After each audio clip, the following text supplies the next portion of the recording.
You ask Tiger to solve. This deals with linear equations with one unknown. The final result is x equals -100. Let's solve it step by step.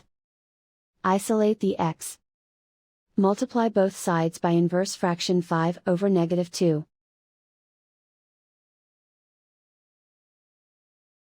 Move the negative sign from the denominator to the numerator. Group like terms.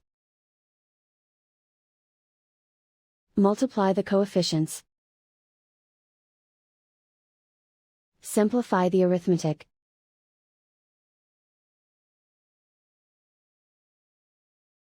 Move the negative sign from the denominator to the numerator. Multiply the fractions. Simplify the arithmetic. And so the final result is x equals -100.